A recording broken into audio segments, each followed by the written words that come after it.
You were listening to From Sobriety to Recovery with Jesse Mogul. Let's get to the show.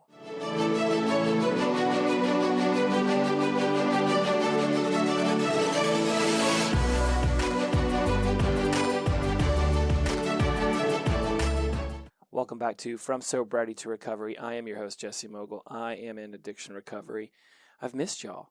It has been 2 weeks since I've posted a show, and as one of the members of the tribe pointed out on Voxer the other day, that I only miss an episode when something is really going on in my life, and we are looking at back-to-back mouth surgeries on the 5th and the 12th. So currently it feels like someone pulled my mouth out through my cheek and then forced it back in through the other side of my mouth. And so we're doing this in slight a bit of pain, but I know that the more I wait after the surgery, the worse the pain gets. Day 3 and 4 are pretty excruciating to the point where I'm just like, rip out my teeth. I will just go George Washington wood dentures on this.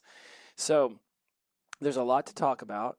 A lot of stuff has been rattling through my mind, and what we're going to cover today are rules, spoken and unspoken, conscious and unconscious rules that are governing our lives and how these can either be benefiting us or no longer serving our highest sense of self. And what we're seeking in our addiction recovery is that adaptation toward moving up the evolutionary ladder of our own selves, right? And rather than spiraling down, we are seeking to evolve upwards and be able to adapt to this new way of life that is going to seem foreign to some of us, if not all of us, because of how long we spent in our active addiction. So we're going to be covering roles today and a little bit of rules, but a lot of roles and rules and rules and rules. And maybe in the end, they all just sort of meld together. And this really has been coming together as an episode for the last couple weeks. I started a book by Robert Sapolsky called Behave, and it talks about humans at our best and worst and the biology of it. And then I'm watching this show on Apple Plus, and last night one of the characters starts talking about, this is set off way in the future, and he starts talking about how we may have all come from this planet called Earth. I mean, it's that far off in the future that humans don't even know where they came from anymore. And there can be some of y'all out there who may not even believe that we really came from Earth first, but we'll get into that in a different show, in a different episode. But what this man said that really struck me and caused me to rewind the scene and listen to it again is he started talking about the brain and how we as humans experience everything emotionally first and then rationally and then with our thinking mind. And this is why I call my company Wise Mind Empowerment, and this is why I focus on the wise mind. It is the melding of the emotional mind and the rational mind so that we can operate from a wise mind where we're not completely unemotional, but we're not so completely rational that we can't touch into the emotions, and we're not so emotional that we don't know how to step into the rational. It's very important that we're balancing the two. And as I'm continuing to listen to the Behave book and I'm thinking about what this person said, some really cool stuff came out in the Behave book. And the guy started talking about all the different systems that are operating within us at any given moment for us to achieve anything. And while I didn't put it to memory, I'm certainly going to rattle off some of the parts that stuck out. But he's like, just sitting here right now, I'm moving my hands, I'm talking to you, I'm fiddling with this deck of cards. A behaviorist might say that this behavior, was adapted from, years of fiddling with things as a child. And maybe I saw my parents fiddling with things, or maybe I didn't see my parents fiddling with anything, and I needed something active to do with my hands in order to calm my mind. A behaviorist would say that our behaviors are adapted from our environment, from society, from our family, from people around us. A biologist would say, well, the reason that I am now playing with these cards is because my biology, there are, blood's pumping through my muscles and my fingers, and it's allowing me to move these cards up and down into one another because synapses and things like that are moving within the brain, causing this entire biological movement that allows my hands to shuffle. Whereas somebody who's more into anatomy might want to focus in on the muscles and the fingers and how I'm sitting in this seat and all my muscles are activated in my ankles and in my hips to keep me balanced. And someone like me who is more prone to want to understand the brain and the way that we have developed ourselves would use a little bit of that behaviorist, and also would want to know the whys. Why is it that I am sitting here playing with these cards? And why is it that I'm sitting here talking to you on the show? And where is all of this stemming from? And so whether we're focused on the anatomy or the biology or the mind or the behaviorisms, and these are just 4. The guy literally rattles off through another 5 or 6 of these things where different people in different fields of science, psychology, biology, anatomy, all that jazz, would all have a different reason for why we are doing something. In the book, he references that the old riddle, why did the chicken cross the road? And, it could have been because it saw a attractive chicken across the road. It could have been because it was hungry and it was led by its belly, or it was led by its hormones, or it was led because, it had knees that were allowed to be fired by the brain that allowed it to move. And it uses that chicken as this example for all the different systems that are going on at any given time that allow us to achieve what it is we do in our lives, whether that's just the breathing that's done at an unconscious level, unless we bring it conscious, all the way to the digestion and the blood flow and the thinking. I mean, so much of our lives is done through a trance-like state where we are really not in control of as much as we think we are. And it's blessed that our minds and our brains and our body and all that jazz is working in concert with one another, because if we had to spend all of our time thinking about breathing and digesting and taking steps forward, we wouldn't have time to have evolved to be this species that now has supercomputers in their pockets. I mean, think about even the cave people. If they had to focus all their attention on breathing, then there would have been no space left for them to go out and hunt. And they would have just been in the cave being like, oh, if I'm not thinking about breathing, then I stop breathing. Right? We need so much of our lives to be on autopilot. What ends up happening, though, is that we find a majority of our life being on autopilot when certain things actually need to be a lot more conscious. We need to be more self-aware of them. And what we're going to do when we discuss rules and roles today is we're going to be bringing in a little bit of what I've been learning in my Master's of Psychology Theories class that I'm currently taking. Because where this started to spark was whenever I came across a chapter by Virginia Satir. Now, Virginia Satir was extremely good at her job. She was a psychologist, she was a therapist, and she was really honing her craft back in the 70s and 80s, where she was very focused on helping family dynamics and figuring out why families weren't working well within one another, what was wrong with their familial system, what was needing to be adapted within the structure that would allow them to be more cohesive and get along. What we're learning is the more and more that we really get into the psychology of addiction, not just on this show, but in society in general, is that if one person in the family is sick, everybody in the family is sick. And what this means whenever we say that is that whether it's addiction or whether it's cancer, if there's somebody in the family that's going through something of that nature, then everybody starts to adapt in order to find a homeostasis around them. Now, if it's addiction, then obviously the adaptations are going to be, similar, but a lot different than if it's somebody with cancer.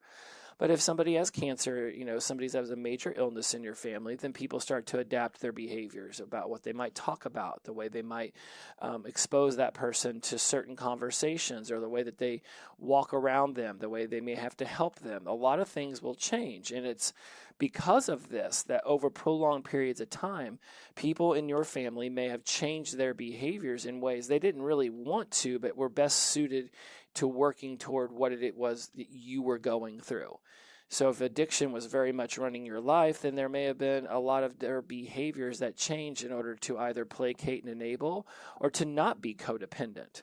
And so when we start to dive into these rules, these roles that we've taken on within ourselves, within the family, within the society, we realize that a lot of these are unspoken, that these were changes that began to happen and shift that have changed our entire trajectory of our lives.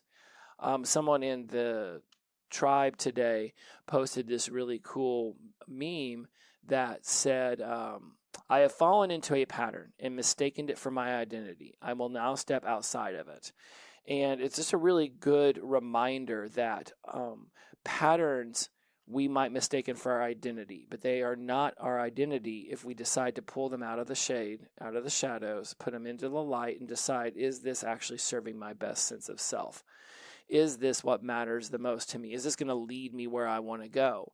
Another of the memes that was posted in the tribe today was, first it's an intention, then a behavior, then a habit, then a practice, then it's second nature, then it's simply who we are. What ends up happening a lot within these rules and roles that we take on within ourselves, within our family, within society, is that some will be intentional and others will not be. But then it becomes the behavior, a habit, a regularly practiced behavior and habit, then second nature, then it's simply who we are. And if you want to start locating where these rules are showing up in your life, just notice if you've ever said something to the effect of, well, that's not how my family does it. That's not something that we talk about. That's not something that we do. This is something we always do. This is something we absolutely talk about. Right? It's very interesting where that can be beneficial and it can be, I don't know if hurtful is the right word, but it could definitely not be serving. This can happen a lot when we look back at the way children were raised in the 50s, 60s, 70s, 80s, up until really the internet, when all of a sudden everything just sort of exploded because we had so much information available to us. But I definitely remember being told, we don't talk about sex in our family. We don't talk about money at the dinner table. We don't talk about emotions. Don't say that in front of dad. He's had a long day. Don't say that in front of mom. She's not feeling well today. We don't discuss this. We don't discuss that. There was a lot of things that we didn't do that were very strategically decided upon. At least when I wanted to bring them up, they were definitely shut down. And you may have come from a family where talking about sex or money or emotions was very open. That itself is also a rule. So let's discuss rules in even more in-depth ways that I want you to be able to start noticing them in your life, because they play a very crucial role in shaping your behavior, your interactions at various levels of the human experience, right? Again, within yourself, within the family, within society at large. And each of these contexts utilizes rules in a very unique way to maintain order, to ensure safety, to promote growth. And I want you to understand how rules function across all of these levels. Then there's an appreciation for their significance in the psychological, in the social dynamics that we are literally living in every single day. So how will these rules show up within you as an individual? They can show up as self-regulation, decision-making, identity formation, and your cognitive and emotional development, right? It's that opportunity for us to have structure as children, providing a framework for understanding very complex social cues, processing emotions in socially acceptable ways. Now, there's we're going to get into the pros and cons of this a little bit later, but when we start to say socially acceptable ways, imagine somebody weeping in public. Generally, people are not comfortable with emotions, so then when they see that, they might say something derogatory or walk away. And it really has less to do with the person weeping and so much more to do with people around them having the ability to process what's going on. When we start talking about identity formation, certain rules, rejecting others, it will define your relation within your culture, your community, your personal beliefs. Religion plays a very strong influence on the way that rules will play a role in your life. Within the family, role definitions, right? The parent, the child, the sibling. Are you the first, the second, the third child? What side comments are made about that? Oh, the first child always works harder. The third child's always more flippant, right? Now that becomes an identity level statement if it's said to the children all throughout their growing up. When I've actually just recently read an empirically researched article that was published that I had to read for my master's class that states that when studies are done over a long period of time, the patterns that we think are established by being the first, second, third, and so on child doesn't actually hold true. The pattern doesn't actually exist in the way that the family perceives it. They might perceive the first child to be more hardworking versus the third child who's a little bit more laissez-faire. but that actually doesn't prove true whenever it's studied from an outside perspective, where people are not trying to confirm a bias, where they're actually trying to see the truth, versus the first child who might actually rebel against the rules that were forced upon them, versus the third child who was not being held to the same level of accountability as the first child. And I think that for any of you who have that kind of family dynamics, you'll know that generally the first child gets ruled with a much heavier hand than the third child does. So role definitions within the family, communication patterns. Do we talk about things? Do we not talk about things? How do we express our emotions? How do we resolve conflicts? Boundaries between family members and the outside world. Oh, we'll talk about that at the dinner table with us, but we don't talk about our private matters in the public forum. I definitely remember that being a boundary that was laid down for me. We do not discuss private matters. If it happens in this house, unless you're given permission to take it outside of this house, we do not discuss it with people outside of this home. And then there's cultural and moral values transmissions that can come within the family. Right? Your morals, your ethics, your values, your opinions, your beliefs. Right? These are going to be manipulated and influenced by the rules that your family begins to lay down at a very young age. We do this to transmit cultural norms, moral values to the younger generations, right? This is where you want your children to look both ways before crossing, or to say please and thank you, and be polite in public, and not talk too loud at a table at a restaurant, not scream and yell and run around the restaurant like a wild ubangi, which you may do at home, but you're not doing it, at a chain restaurant. There wants to be that cohesion amongst the family when they begin to think about how they want to act in a public forum. And then within society, rules that can show themselves would be social order and cohesion. We've got laws, we've got mandates, we've got things that we want to do within society that keep us from just, sliding back down into barbarian kind of age. It's very interesting how laws and that fear of punishment will cause people who don't have nearly as much to lose as someone else to still not act in a negative way, to not break into a home, to not mug you on the streets, to not just punch you in the face for no reason. Right? We're looking for regulatory behaviors within the public spaces, ensuring fair transactions, protecting individual rights. Rules within society help keep order and cohesion. They also will build cultural identity. We can all understand cultural identity in a much grander scheme when we think of countries. France or Germany, United States, Zimbabwe, Nigeria, Belize, Chile, Peru, China, India, Kazakhstan. When we think about these places, there's a cultural identity that, whether it's true or not, whether it's based off of a bias or a stereotype, when I say any of those countries, there's still something that pops into your mind. If I say Canada, a very different picture of Canada is going to pop in your mind than would pop into your mind for Mexico. There's going to be different ways that we're going to internalize those. That's cultural identity. How do we distinguish one society from another?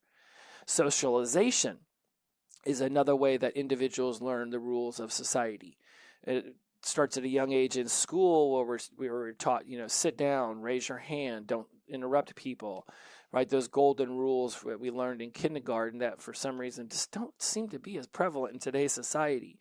But we're looking to keep that social fabric woven together. How are we going to interact appropriately, cooperatively, together within various contexts of our society?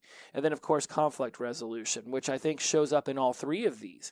How do we resolve conflicts? In society, it would be through the court system, judicial, right? There's contracts, there's agreements that are made, legal system, resolving disputes and conflicts. Within the family, the parents might be the judge, jury, and executioner, and everybody sits down and has a conversation to figure out who's at fault and who needs to be punished. Now, who is going to place the parents, into that same system? The kids? Who gets to be judge, jury, and executioner if it's the mom or the dad that's going off and acting all willy-nilly and coming home and bringing in the chaos? And then, of course, we're also going to have our own conflict resolutions within ourselves. How do we resolve conflicts with ourselves internally on how we might communicate with someone, how we might forgive someone, how we might love someone, right? I know love may not seem necessarily like a conflict, but if you've been hurt in the past, loving someone else in the future might be a very strong conflict. And how are you going to resolve that? See, these rules at each level, the individual, the family, the society, they interact, they influence one another. So, for instance, societal norms may shape your family practices, your family behaviors, which in turn will influence the rules that you internalize individually. Conversely, these changes in an individual, whether it's your attitudes or behaviors, can lead to massive shifts in family dynamics and then eventually societal norms. And you think about the way that somebody may have gotten very accustomed to interacting with you when you were intoxicated, when you were in your active addiction, and now you're no longer actively addicted. Now that's something that you're seeking through sobriety and recovery to shift and change. And now you've changed your own individual attitudes and behaviors, which will inevitably lead to family dynamic shifting, or at least you hope. Because if everybody keeps treating you like they always treated you, you might feel the urge of, well, why am I even bothering if nobody's even freaking paying attention? So we want to be very mindful of that as well. See, the understanding of the interplay of these is crucial within the psychology of how we determine we are going to begin to interact with the world around us. Whether it's social psychology, developmental psychology, family therapy that Virginia Satir, whom I mentioned at the beginning of this episode, focused on. When we examine these functions and the impact of these rules across these levels, now we can begin to address our individual, our collective psychological needs. We can facilitate a healthier, happier us. We can facilitate a healthier, happy family dynamic. And obviously, this is going to play a role in the way that we begin to shift society. The way society treated school in 1883 is not the same way that it treats school in 2024. Back in the day, if you got a 3rd, 4th, 5th grade education, that was it. I mean, all you needed to know was how to read, how to write, and then it was off to the farm with you. When we got into the factory system, once the Industrial Revolution rolled around, still, school's not as important whenever you need everybody working in order to bring money because we got to eat, and you're really just going to be doing the same activity over and over and over and over and over again. Now we've moved in more to a gig economy where it's more service-oriented. Now school matters because we're looking for new ways to interact with one another, new societal norms. These supercomputers in our pockets and in the vast array of information that can be presented to us. I mean, somewhere along the lines, the statistic came into my head that since like 2013, humans have created more information than had ever been created up to 2013. That we in a day will come across more information, more stimuli than people in the 17 and 1800s would have come across in their entire lives. So we are in the active mode of shifting these rules and these roles, but we're doing so at a breakneck speed, where our brains are not prepared for this level of evolution this fast. Now, we can choose to shift our mindset and say, I will take on as much of this as I possibly can, but there still needs to be a bit of levity that we provide ourselves in knowing that we're not going to have it all figured out. In the neuro-linguistic programming course that I'm teaching with Aubrey Pohl, it's coming up. If you are interested in learning neuro-linguistic programming from me and Aubrey Pohl, I would highly recommend you go over to jessemogul.com/askme, click on the NLP course, fill out the form. I will get you on a phone call. We'll discuss how this can help you in your sobriety and recovery because it changed everything about my life. So if you're interested in that, jessemogul.com/askme, click on the little link. It'll open up a Google form, fill it out. I will get out to you within a day or two. Now, back to what I was talking about. In the very introductory day of our NLP class, we talk about how our brain has 2.3 million bits of data flying at it every single second, and only 126 of them are able to be grasped by the conscious mind, meaning that basically 2.3 million bits of data every single second are going straight into the unconscious mind where they're being held, housed, folded, organized in whatever way our deletions, our distortions, and our generalizations deem it so. And then there's all these other filters too: time, space, mood, attitude, experiences, memories, meta programs, personality traits. There's so much of these systems. And as I discussed at the beginning of the show, whether you're a biologist, an anatomist, a behaviorist, a psychologist, however you want to frame the way that a human will experience this world and how they go about doing things in this world, they're all accurate. They're all happening at the same time. None of them get to exist within their own bubble. We might not pay attention to how our anatomy is working in order to shuffle these cards right now as I talk on this microphone, but it's happening nonetheless. So now these rules become this double-edged sword. While they can foster order, safety, and growth, they can also lead to restriction, conflict, dysfunction when they're poorly designed or implemented.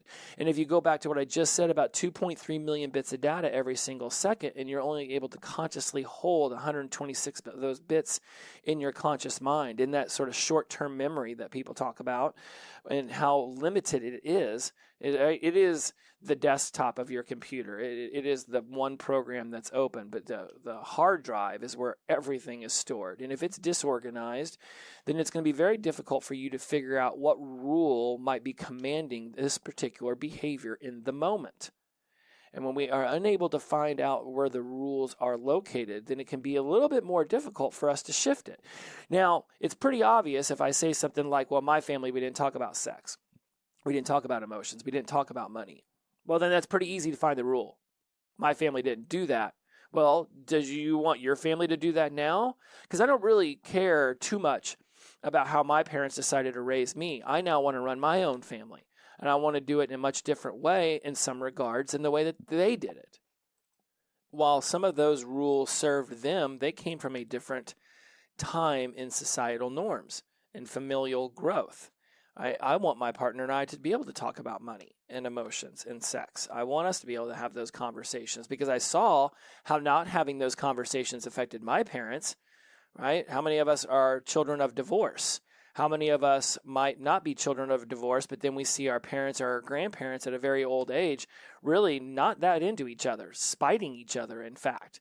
It's because these rules existed that caused a lack of conversation that then no one was able to break free from, to ultimately have the conversations that would have led them to a more amazing, beneficial relationship. And if you have these kind of rules with your siblings, with your parents, with your grandparents, with your friends, right, but there's that internal desire to not have the rule, to have that conversation, then you're going to want to figure out a way to break through that rule, break through all of it. It's just extremely interesting how many of these rules and roles no longer serve us, but yet we hold so steadfast to them. Again, because we took on a pattern of behavior as being who we are. Your patterns of behavior do not have to be your identity. We've allowed them to be because we've decided that it's just easier to trance through life than it is to actually be self-aware. Like Matthew McConaughey says in that one commercial about AI, who's going to become self-aware first? Us or computers? And I know I've referenced that before, but when he said that, it was just so poignant because we're nowhere near as self-aware about ourselves as we think we are. And a lot of this has to do with the fact that 2.3 million bits of data are flying at our faces at all times. Like, seriously, that's a lot of information for the brain. So I'm not asking for us to be able to grasp all 2.3 million bits.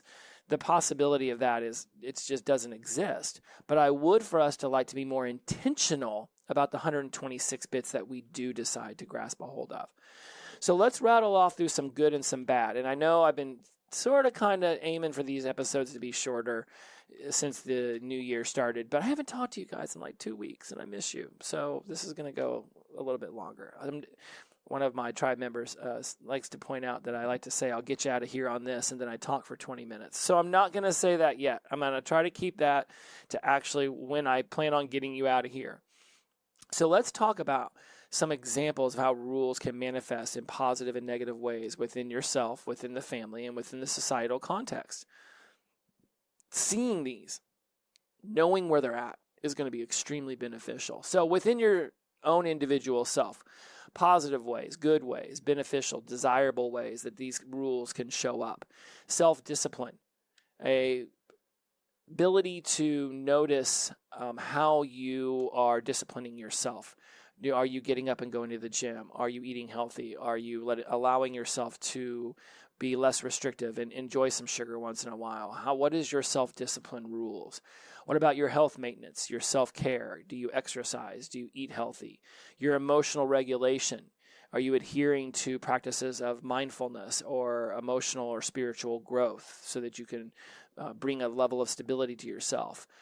Your rules around goal achievements, whether it be financial, whether it be sobriety and recovery based, whether it be within your relationships.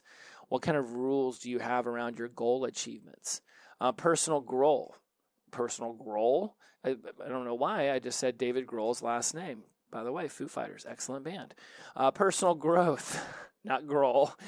Do you have a rule where you try to read every single day or learn something new and then implement it into your life? What about positive habits?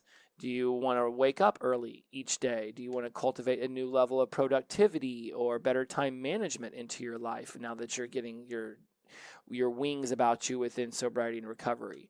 What about your ethical behaviors? What rules do you have around honesty and trust and integrity? I just recently created a really cool ebook about my triumvirate of sobriety and recovery, and it is all based off of being humble and grateful and having its integrity. And if you remember me talking about my first therapist, Melissa over at Kaiser, she taught me that sobriety is built upon the pillars of being of humility, integrity, and gratitude. And so I created an entire ebook for that, and it'll be coming up soon over on my Stand store, and you can find the link for that over in my show notes. And then I'm building whole web pages for these episodes of these podcasts, and I've already got, I think, about 7 or 8 done over at jessemogul.com/from sobriety to recovery, where I'm going to start building pages out for all these podcasts, and you're going to be able to locate the link to the Stand store there so that you can get that ebook I made. It's amazing. I've only let one person read it, and they were very, very intrigued by the information that was in there. So your ethical behaviors around your honesty, your humility, your gratitude, your integrity, your trust. Unbeneficial ways that rules can show up in your life. Over restriction. Are you too rigid on yourself? Whether it could be your nutrition strategy and how you eat, or your time management, or the way that you interact with your friends, or how much free time you give yourself. Over restriction, and what kind of rules do you have around that? Isolation, perfectionism, avoidances of asking for help, risk aversion, negative self-talk, dependency. Right? This is where rules around, especially this perfectionism one. Let's highlight this for a moment. If you demand perfection of yourself for every task, it's going to bring anxiety and it's going to become burnout. In my life, I have had to interview for jobs, and I've been the interviewer for jobs. And at a very young age in my whole adaptation from childhood to adolescence to adulthood, I learned during these interviews that whenever somebody asks, what do you say is a good quality about yourself, or what would be a bad quality about yourself?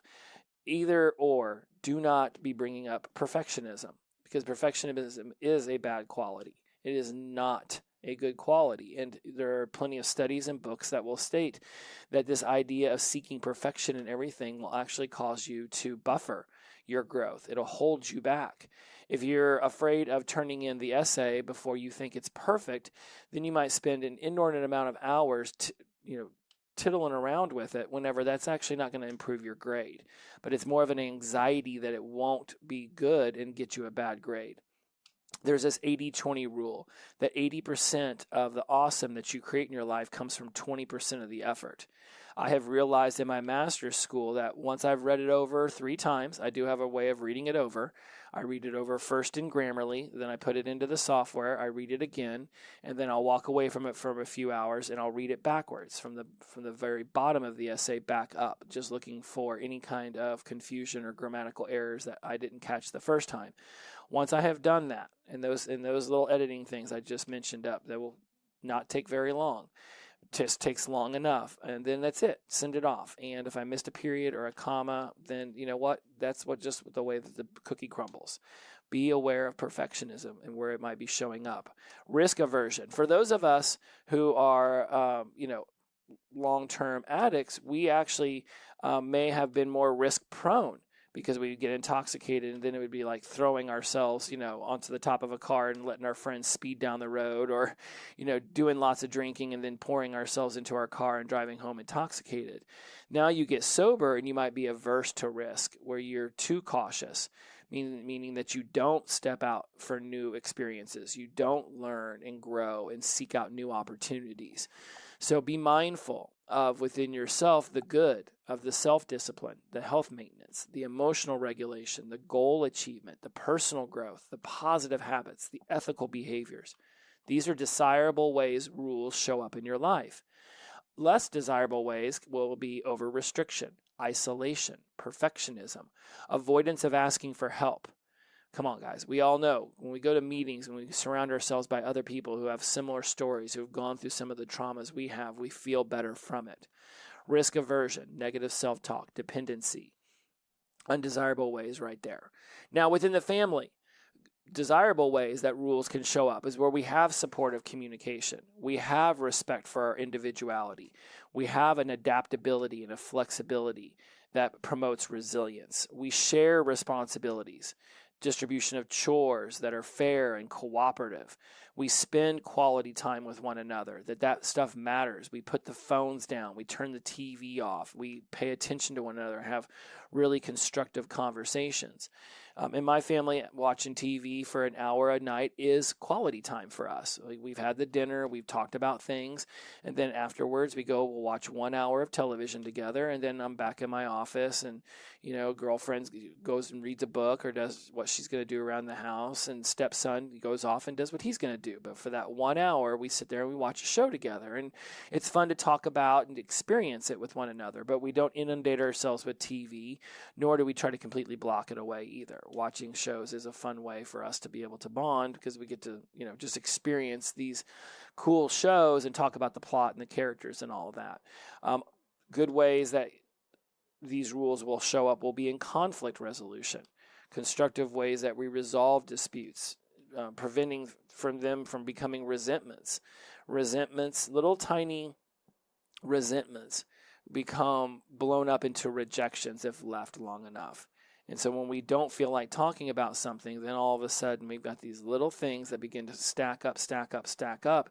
And that's when we find ourselves yelling at one another, is whenever we've allowed these little tiny resentments about putting a spoon in the sink, or not starting the coffee maker, or making the bed, or whatever it might be. Right? These little tiny resentments can add up, and next thing you know, you're yelling and screaming about something, and it's like, okay, this emotional thing happening right now seems way overblown for what we're actually talking about. That's because these little resentments have been building up, and then they finally stack up, and like a volcano, they explode into a rejection moment, which is when you begin to argue. And then a positive way that rules can show up in the family would be cultural heritage.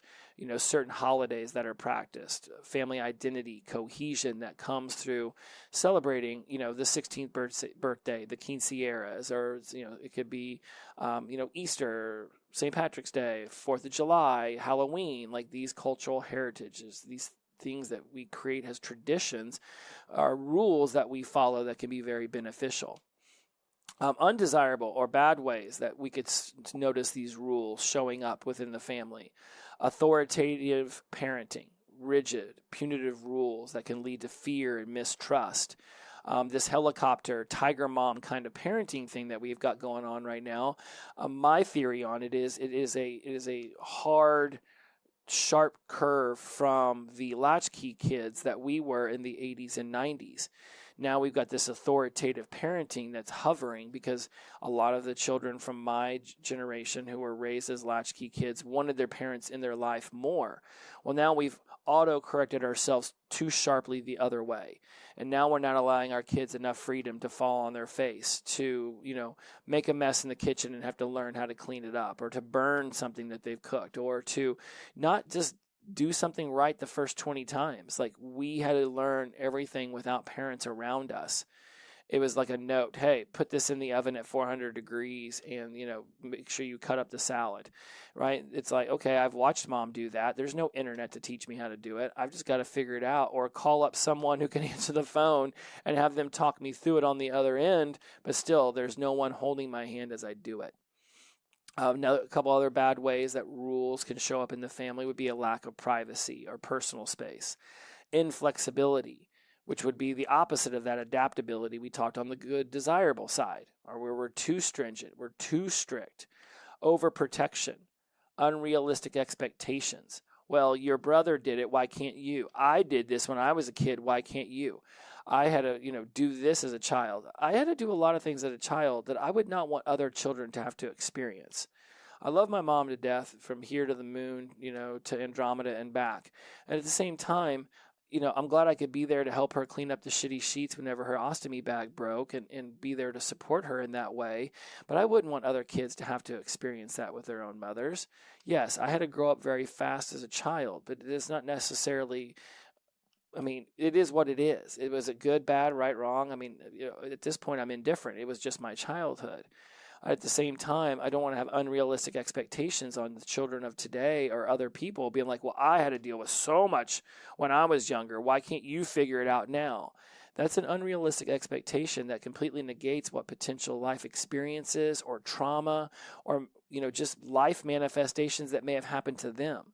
My way was not the best or right way. It was just the way that I was raised, that I grew up, the things that I did. I've got somebody right now who's in the tribe and also a client who's getting sober at 23. It boggles my freaking mind because at 23, I was not thinking about getting sober, right? So if I were to put unrealistic expectations, I might say something to the effect of, man, you got plenty of time. Just go back and do what you were doing. You'll be fine. You can clean it all up at 40, right? Just expect that you'll eventually figure it out. No, he wants to figure it out now. His expectations are that he can figure it out now. They're not unrealistic because they're driven by his own internal desires. So how might you be placing unrealistic expectations on someone? You might say, well, because you've seen me be an addict for 20 years, you shouldn't do it. Well, that's an unrealistic expectation that you could place on somebody in your life, because clearly we have seen that regardless if parents are alcoholics, it is still very possible for the child to grow up thinking that is a very suitable behavior. Gender biases. Rules that enforce stereotypes that can promote inequality and limit someone's potential. We see this happening not just in the family, but within society as we start to grow out our STEM, what is that, like science, technology, education, medicine, right? Where for the longest time, those were believed to just be man roles. And whether you are thrilled about the fact that we existed for, hundreds and thousands of years with very defined roles for a man or a woman, it's only been since World War II, since we've been able to have technology, all of a sudden wash our clothes and cook our food and do so much for us that we've now been able to step away from really just taking care of our home and feeding ourselves. Now we don't have to worry about growing our own food. We don't have to worry about the source of our water. There's so much more time we have now that is allowing us to break through these gender biases that were beneficial at some point in society's time, or they would no longer have been continued to be followed. The human experience dictates that we do things because they're beneficial, not because they're not beneficial. If they're not beneficial, we stop doing them.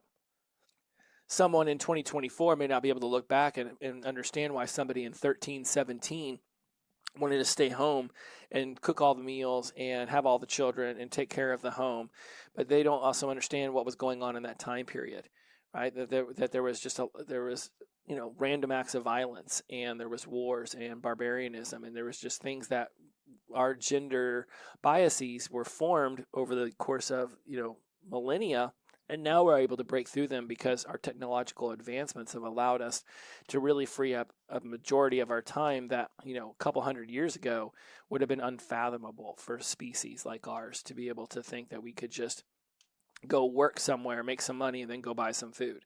Back in the day, everybody was making their own food. Or they were, making horseshoes because they were the blacksmith and then trading that for food. But they were doing something, right? So we want to notice where, in a bad way, gender biases or emotional suppression, rules against expressing emotional vulnerability, where it's okay for young girls to cry, but not okay for young boys to cry. And then we get a bunch of men who are unable to express their emotions and women who want them to express their emotions, but yet we were raised to not express our emotions, which is going to negatively impact our relationships now in the future. I've even had some women say, well, I want my man to be vulnerable and to show emotions and even potentially cry, but don't do it too much. So now we have a rule that we want you to show emotions. We want you to be vulnerable, even cry, but don't do it so much that it starts to grate on me or that I become uncomfortable because now I don't know how to support you in your emotional expression.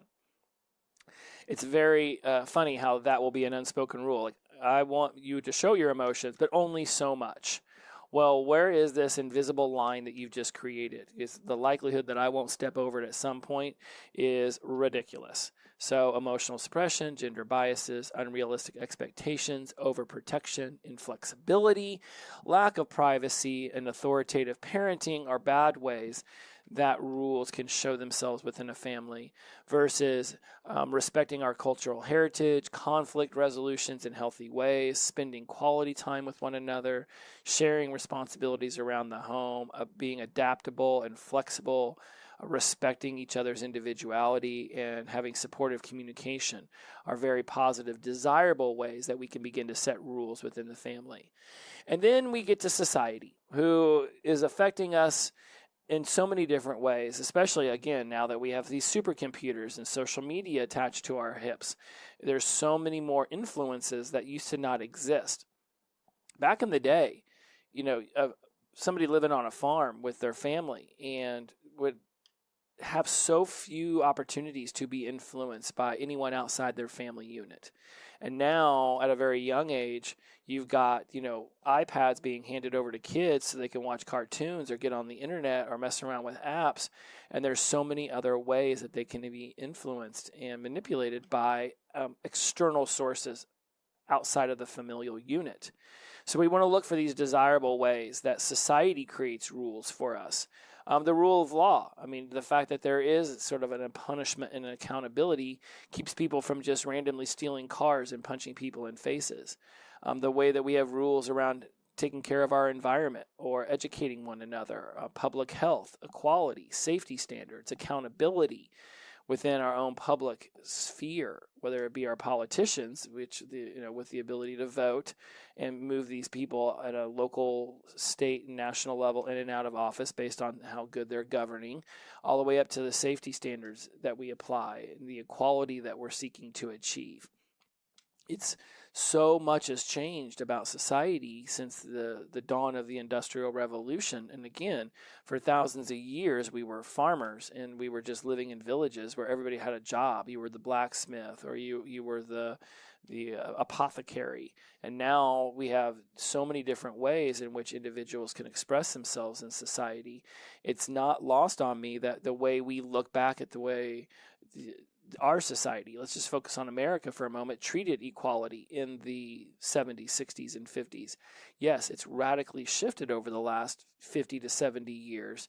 And to get angry with the way people behaved in the 70s based off of a 2024 visualization of how society has grown is unfair, because what was okay back then is not necessarily okay now. Now, was it cool that they were doing some of the things? Blackface is coming to mind. Is it cool that people were doing that? No, it was not freaking cool that people were doing it. Hollywood made movies where people would do that. Was it cool? No, it was very, very disrespectful to the African American population to have to see people doing that on stages and in theaters and things of that nature. Not at all desirable for a way for society to behave. But at the same time, that was okay then, not okay now. So again, not cool, but it was societally accepted as a form of behavior that is no longer accepted now. There's a lot of different things society has chosen as no longer acceptable in 2024 that were acceptable 10 years ago. So let's just have a little bit of compassion and empathy for one another, make amends where we can about things, but let's not hold the past so tightly in our hands that we don't have space to grasp a hold of an amazing present, let alone for the future to land. It's very, very integral that we as a society let go of the shame and the guilt of the past, because holding on to that is just drinking poison and filling our bellies with this vitriol and hate that's not allowing for there to be an open space of communication in the present. And what's so interesting about going to meetings, especially in Hollywood when I lived in Los Angeles, Everybody, all walks of life would be in there. Talk about just acceptance of one another. You realize that addiction does not discriminate. So some bad ways that society can place rules upon us, whether it be censorship, mass surveillance, discriminatory laws, overcriminalization, corruption, economic inequality, environmental neglect. Especially with us being from the addiction world, these discriminatory laws, these overcriminalizations, people having 20 years in prison because they got found with marijuana 3 different times. Like, you're freaking kidding me, right? Right? And those are like rule-based good and bads for society.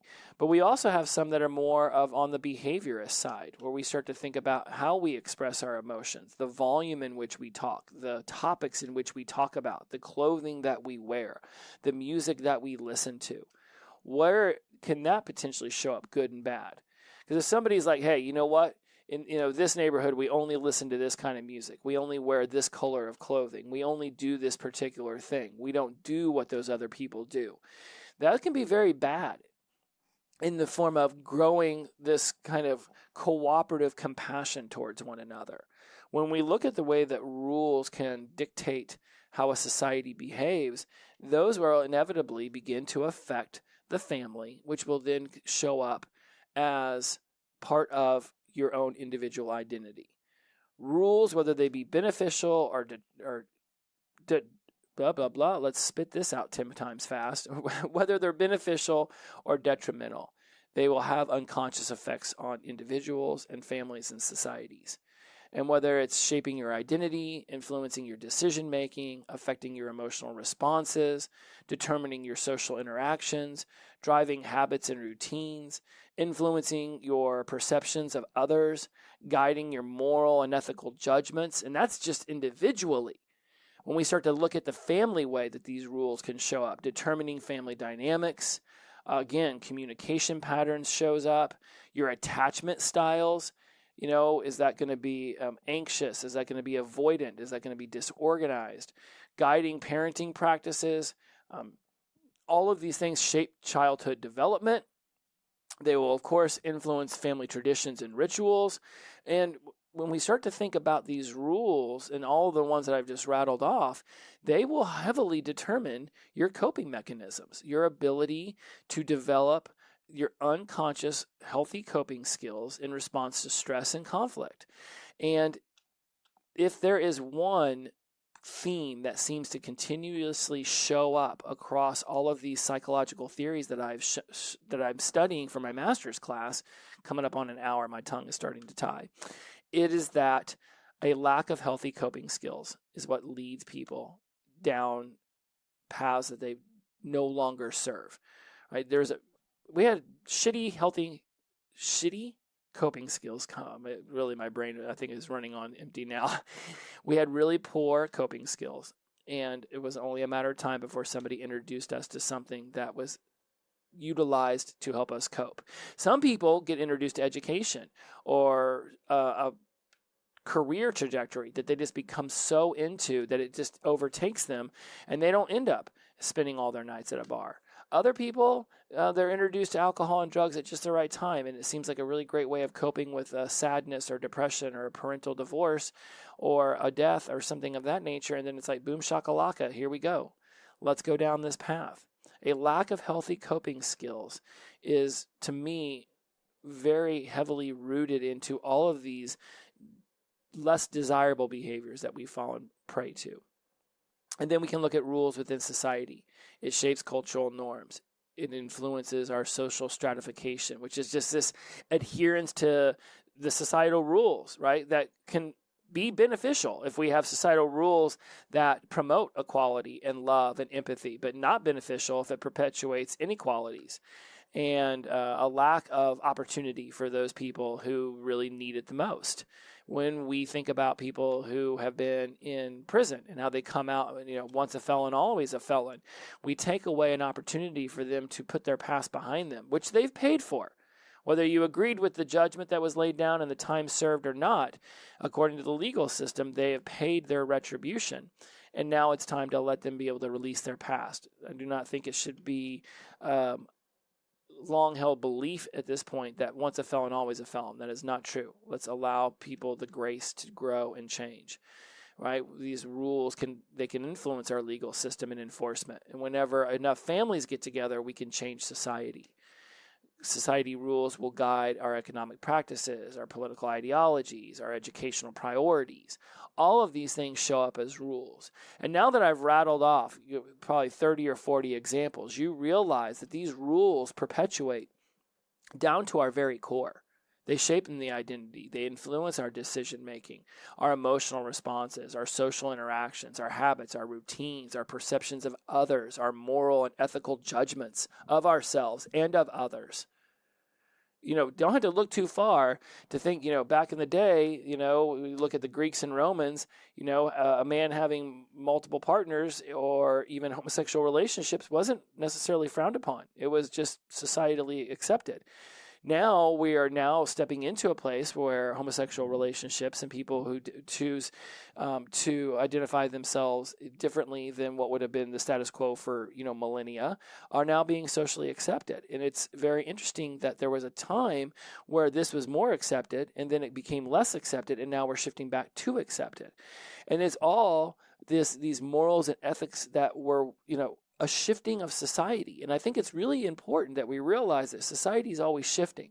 And we want to be shifting in a way where people feel like they can be themselves. And don't be yourself so much that it holds somebody else down from being themselves. Right? We want to create space for everybody to be able to express themselves in a way, here's the caveat, that does not bring undue harm or pain onto somebody else. It's like you be you, but don't allow it to oppress or hurt someone else. And this is where I think that within the addiction recovery community, we can embrace this even more so than others, because we know what it's like to be ostracized, to be the black sheep, to be kicked out of social circles, to be left behind on family gatherings, to even reject ourselves first thing in the morning when we look in the mirror. These rules shape us. I believe that everybody has space on this planet to succeed. Everyone should be accepted for who they are. I hold nothing against anybody based off of my background or the fact that I'm a T-SWAM, tall, straight, white, American male. Okay, that's how I was born. I had no control over being tall or straight or white or American or a male. Literally, all that shit was decided for me way before I even slid out of the womb. So, teach his own.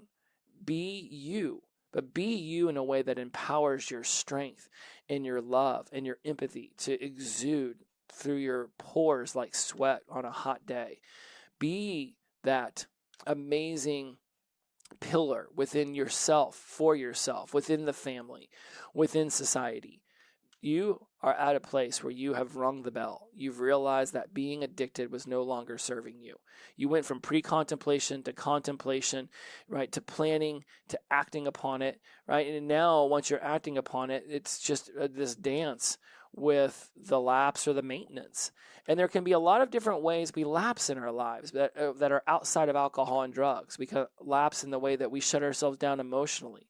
We can lapse in the way that we express ourselves, that we decide to take on a new challenge. Don't be the first one to reject yourself. Just don't be that person. I hear from a lot of people, well, I just don't know if I can take that on right now. I don't know if I have the time. I don't know if I have the ability. I don't trust my resources. I don't trust myself to see this through. You're making these decisions based off of past versions of yourself. I wasn't really sure what I was getting into when I stepped into this master's degree. I was just hell-bent on doing it. Have I figured out ways to move my schedule around so now that I have time for school, and then I took on a restaurant job? And yes, did some aspects of my business no longer grow as quickly? Yes, I've had to shelve some ideas. Do I not have the time once in a while to sit down and continue doing, the College Success Habits podcast, which I love? Absolutely. That had to get shelved for a little while. Did I have to let things get put on the back burner? Yes. But I never once thought I couldn't succeed in this schooling. I just knew that it was going to take a lot of effort. And where I was when I started this back in August versus where I am now going into March, it is phenomenal how much faster I can write an essay in well under 6 hours now. And a majority of that is just getting all the research materials in order and then reading through all of the research stuff to find the parts that I'm able to utilize within the essay. the writing of the essay, if I were to set a clock and be like, all I'm going to do is just time how long this thing takes me to write. 1,200 words, 1,500 words in less than an hour.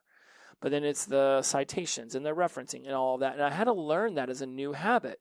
Now I sit down to do an essay and I'm amazed by how quickly I'm able to put this whole thing together, how many habits I've established. I had rules that told me from my 20s that I was not a good student. Well, anytime you decide to plow through an 8-ball and a bottle of Southern Comfort, you're probably going to be a shitty student if you're doing those two things while you're trying to study or write a paper. It just turns out that I wasn't a shitty student. I just had my priorities completely misaligned. I wanted to sit in my room and chain smoke cigarettes and do a bunch of drugs and drink while I did my schoolwork. Well, no wonder I got C's and D's. Now that I've shifted that, I've taken on new rules, that I am a good student, that I can manage my time, and I can still do all the things that I want to do. And maybe I'm just doing less of them, but I'm still able to accomplish these things. Rules are governing your life, and we've discussed so many of them in this show. Go back, listen through, write some down, really listen to what it is that we're talking about here. Because if there is a rule that you're holding yourself to from your past that's no longer serving you, it's time to change it. I don't talk about sex, or I don't talk about my emotions, or I don't talk about money. If that's what you're saying when it comes to you or your family, then you can change those things. Society, yeah, you can still launch your own podcast, launch your own YouTube show, and talk about sex, money, or emotions all the freaking time. That's the beautiful thing, is now an individual can go and influence society through social media. So we really have an opportunity, like society, like human species has never had before, to get our message out there and allow it to be, influenced through other people and be able to grow and learn, and just the power of stepping outside of these rules that are no longer serving us. I can't even explain to you how important it is that you understand these and that you begin to break the ones that are holding you back, whether it's through your societal applications and how you go about your normal public life, whether it's within your family or whether it's within yourself. You have a choice each and every day on how you choose to behave.